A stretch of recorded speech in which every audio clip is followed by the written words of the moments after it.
Chronopunk, a novel, episode 8. In this episode, this is a shorter episode actually, but I think it's an important one because there's a very important concept that I introduce here, and that is the idea that politics becomes very spiritual when you control the present by controlling the past. So the novel starts with a quote from a Rage Against the Machine song. The song's called Testify. And the line is, who controls the future controls the present, who controls the present controls the past, something along those lines. You can read it in the synopsis. This is the crucial idea of this novel from a philosophical perspective. There's two strands that carry this novel. One is the economic impact of quantitative easing and what it's doing to the country. And I hope to be able to shed more light on this. Even now, I mean, we're in 2025 now, March 2025, and Donald Trump, Elon Musk, and his cabinet are trying to get rid of corruption, cut down on crony capitalism, basically fix the country. There's lots of opposition, lots of controversy, all that stuff. And I think in the end, this all comes down to the problem of quantitative easing and free money. Our country is derailing, turning into a literal vegetable, lazy, entitled, corrupt, because there's free money. And when there's free money, there's no constraint, and when humans don't have constraint, they lose purpose. And when they lose purpose, they start doing things that are not very good for the future. So the key idea of Chronopunk as a novel is that the future comes back to the past and wants to claim its future back. In other words, change its present by going back to the past and undo one crucial thing, which is the decision by Ben Bernanke in 2008 to start quantitative easing. I'm aware of the technicality of this particular aspect, and people who are not versed in economics might think, well, why would I read a novel about quantitative easing? That's boring. But I hope that I can transcend this with the importance, because again, the main key message here is that this free money is creating all the problems that we have in politics. And even today, even when people like Elon Musk are basically risking their career on undoing corruption, I think the key message has still not gotten through. The problem is the Federal Reserve. And I'm not even attacking the people who are actually working at the Fed. They're not the issue here. This is an institutional problem where they got put into a situation where they have way too much power and they can't control that power, and they're being accessed by many interest groups, and it requires a gigantic will from inside that bureaucratic situation to undo that. So we can't expect people like Jerome Powell and his team to undo this corruption. That's impossible. So anyway, so the idea in Chronopunk is, okay, instead of trying to fix something where in 2064, the country is in trillions and trillions of debt and deficits, and everything is just falling apart. So they're sending Moody back to 2006 to prepare a lawsuit that will then be launched after Ben Bernanke starts QE in 2008. So that's the idea. And the economic aspect of this novel is to shed light on this problem and to have an entertaining and novelistic way to tell the story. The second strand of the novel is, I call this a philosophical strain, right?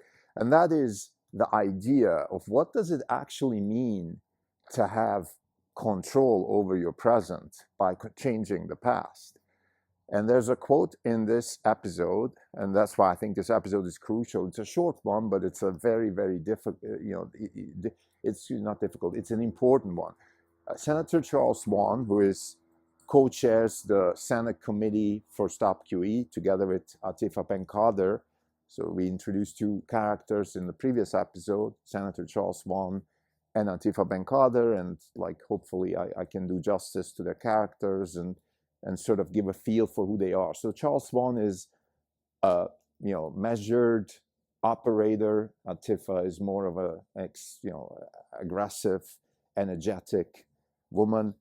So Senator Vaughan has this quote where he talks about the importance of politics and the change in the nature of politics with this technology. Now, of course, this can have many different branches of thought, right? You can now just have a general conversation about what it means to do politics when technology changes, nuclear weapons, AI, a lot of these technologies that we are confronted with today already imply a very different approach towards politics. But this is a much, much deeper cut into the actual purpose of politics. What Vaughan says is that politics is really turning into the spiritual here, because traditionally politics is always dealing with deciding, okay, these are the cards we have, this is what's out there in terms of money and resources and geopolitics, and we're going to make decisions, and those decisions will impact the future.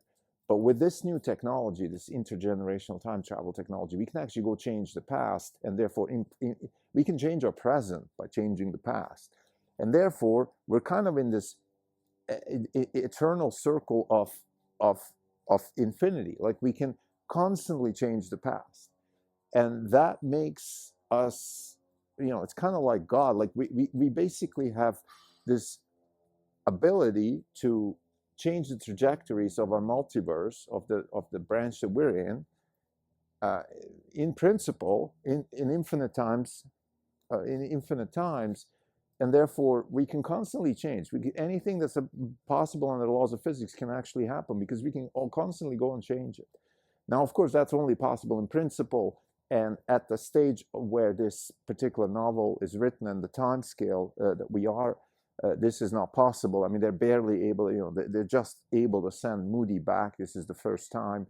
They're not even sure if it's going to work, and so on and so forth. So we're not there yet. But in principle, that's possible. And I think that's a very interesting thought. Okay, if you can change the present by sending somebody back into the past to change the trajectory and therefore influence the present, then what does present even mean?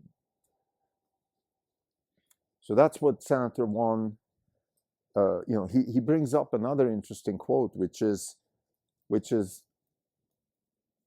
aren't we creating even more moral hazard with this action? Because if a future society knows that they can always go back and change the past if something goes wrong, then they really don't have to be very careful. Imagine you as an individual. You're making decisions all the time. Let's say you're making decisions about what college to go to, what major to study, who to marry. If you know that if something goes wrong, you can just go back and change that, you're going to be very reckless. You're going to take a lot of risk. You're going to have a lot of moral hazard. And maybe that's fine. Maybe the concept of moral hazard has to be changed, because what's the problem, right? If things go bad, you just change it. So those are questions that come up. There's no particular answers to that in the novel. Like, this is certainly not something where we can draw answers, and it's not the purpose of the novel. I think the purpose of this novel is really to point out things and to inspire. By the way, I just want to mention Karl Ove Knausgaard and his novel The Wolves of Eternity, and that this thought of the concept of eternity, actually, and the politics becoming spiritual, that was inspired by a section in that novel. I just want to credit that, and kudos to Knausgaard's novel. It's a great novel. I'm just about halfway in, but I really enjoy it. Back to Chronopunk. So to summarize this episode, it's a little shorter. We're introducing two characters which are, I would say, important in a sense that they are the political arm that is deciding whether, whether this mission should happen. Atifa is lining out the reasons. We've lined them out several times now, but Atifa comes from her perspective. She's, by the way, a senator from Minnesota, and her character is supposed to be actually a left-wing. She's a left-wing person. Clearly, she is.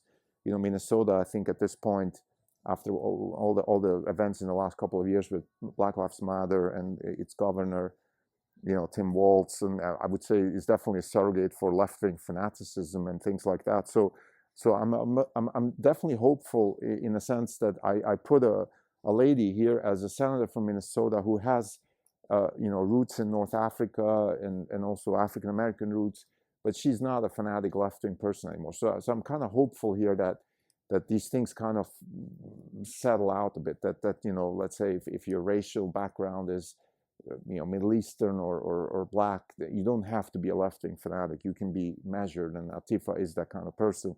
Another thing that she has is she has this dichotomy, like some of the other personalities. Basically, almost every crucial personality in this book has a dichotomy of a professional persona and sort of an artistic, athletic persona. So two parallel personas. Atifa used to be a tripop queen, so she was a music star. She connected Algerian Rai or North African Rai, which is a certain type of music that comes from that part of the world, Western Sahara type music. Interesting music, by the way. I do appreciate that music a lot.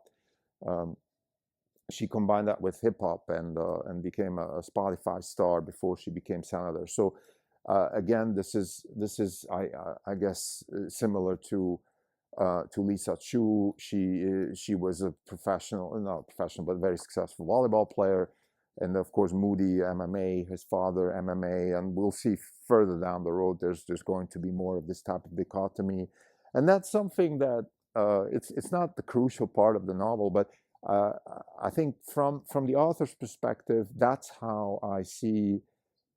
I think interesting humans. I think interesting characters. Interesting characters have this dichotomy. They have this tense relationship between their professional persona and another persona, which is, could be artistic. It could be something like that, where it's not like you're a senator or you're a astrophysicist, but that's not who you really are.